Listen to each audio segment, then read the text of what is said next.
Hey guys, welcome to another episode of Passing Time with Craig. As always, I'm your host, Craig McFarlane.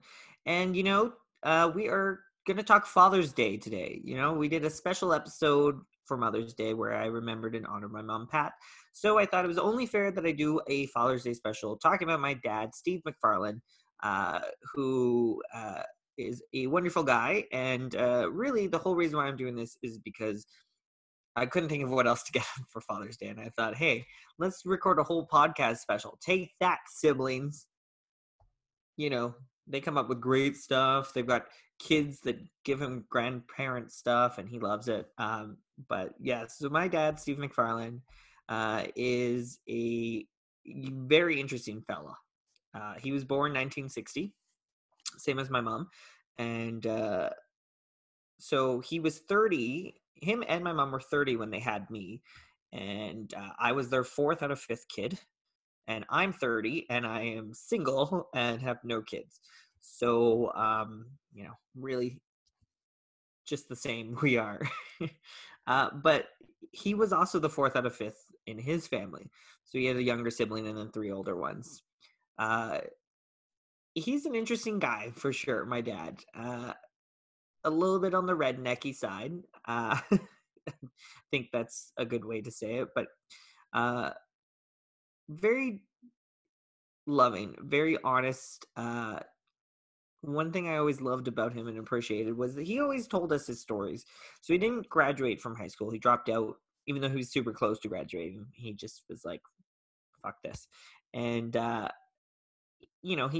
he's dabbled in some drugs. We'll say that, and he told us kids about it growing up. And I think his honesty really helped me because it he wasn't glorifying it and thinking it's amazing. um he made jokes about it, but because he was so honest, I never really felt like I had to try any drugs, or if I ever did, I would tell him. So he was great that way.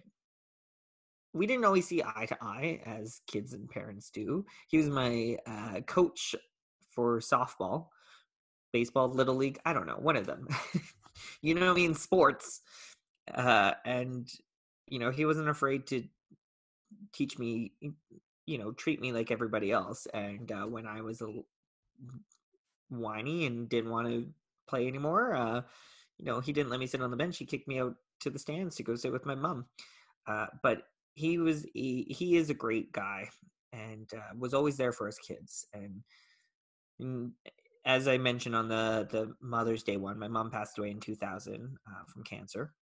So there, my dad was at 40, losing the love of his life, his best friend, and just having to raise five kids from 8 to 18 years old. And I don't know how he did it. He is such a strong man. He's done so much for us. We didn't have a lot of money growing up, but he'd still try to help out whenever he could. He took us to Disney because he loved going to Disneyland, just like my mom. And it was just always so much fun. He'd have a blast. He'd turn into a kid. He was the one who was up before us kids to go to Disneyland. He was up before us on Christmas morning.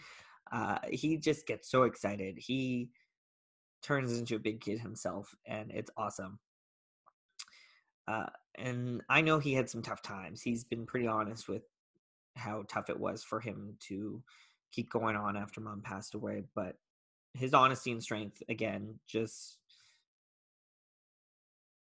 plays to who I am as a person. He's an extremely hard worker, and I've always want to do him proud. And we get compliments, my siblings and I get compliments all the time on what hard workers we are, and it's completely attributed to my parents.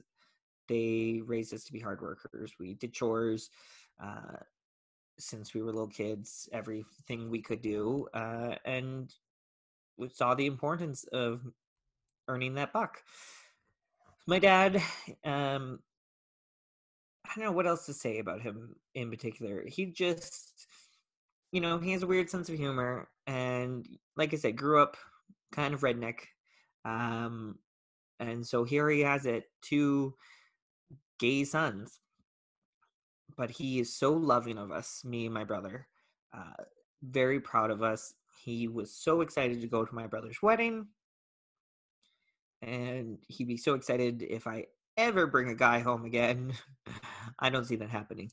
But yeah, he just wants what's best for us and he wants us to be happy. And he has his fears because he knows that the world's not fantastic and there's some hate out there. But he just wants us to live happily and honestly, and full of love, which is fantastic. And that's what any parent should do, even though he's never, really met a gay person. And growing up, we heard the gay jokes from him and everybody else, but that didn't stop him from being there for his kids. And that's what he does all the time. As I said before, he just wants to be there for his kids. And I just can't, I just don't think I've thanked him enough. I do a lot to honor my mom, and everyone always says how proud she'd be of us, but my dad is my hero because you lose someone you love so much, and then you have to go on it alone at life. And with raising 5 kids, I don't know how he did it, and he was always there for us as much as he could be. And he made some sacrifices, but when it mattered, he was there for your birthday and Christmas. And sometimes he didn't go shopping until Christmas Eve because that's all he could, the only time he could, and the only time he had some money. And we didn't have much under the tree or stockings, but it was always fantastic, and it always made me happy, and it always made every kid in the house happy. It's incredible what you don't see as a child, but when you're an adult and you look back at your childhood, to see what your parents did for you, and sacrificed, it's pretty incredible. Parents can just be the most amazing people on the planet when done right. um my dad is so caring. He's a typical dad, and sometimes it gets frustrating. I get frustrated with him, but he's always just looking out for me.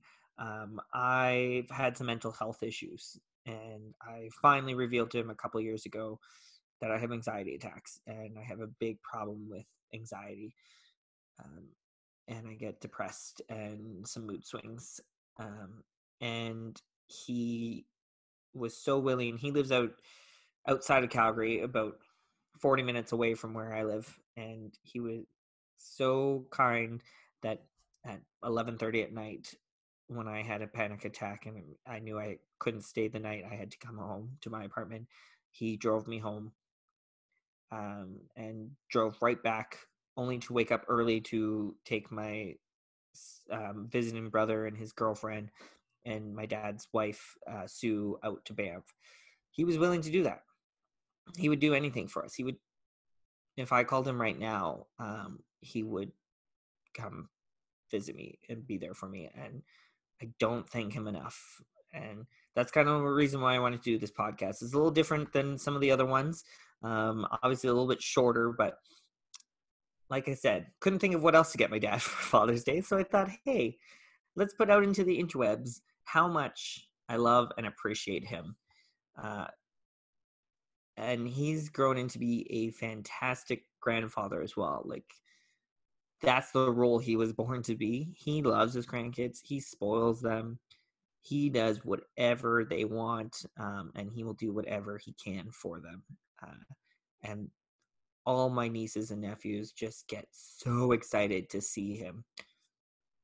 And, you know, people would see him pull up in his big pickup truck with his like handlebar mustache and his NASCAR jacket, um, his beer belly and NASCAR hat as well.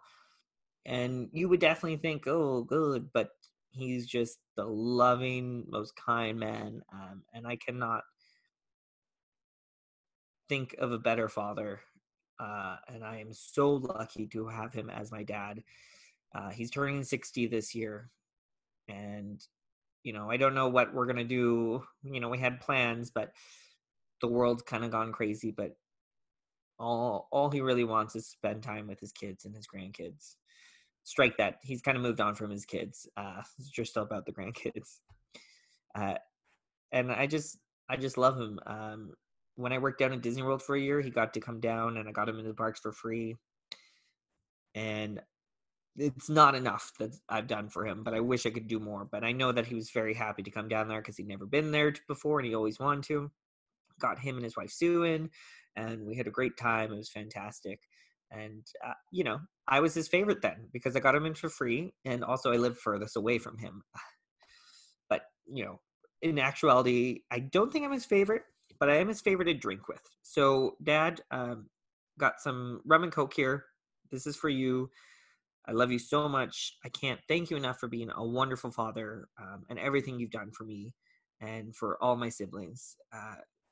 I hope that people have the love and feel the love from their father that we get from you. And if I ever do become a father, I hope I'm half as great as you are. And I love you so much. So cheers, Dad. Well, thank you guys. I know it's a little different, but I wanted to give him that special something. So thank you guys for listening. Let me know what you guys think about your dads. Great stories. Happy Father's Day to all the dads out there, single fathers, ones that are doing it by themselves, adopted fathers, stepfathers, uncles who are stepping into that father role, big brothers, whatever it may be. Thank you for all you do. Incredible work to be a mother or father. So thank you guys so much. Make sure to follow us on Instagram at PTWCraig. Follow us on Facebook at Passing Time with Craig, and make sure to check out our website, passingtimewithcraig.com. Thanks, guys, and we'll chat soon. Cheers.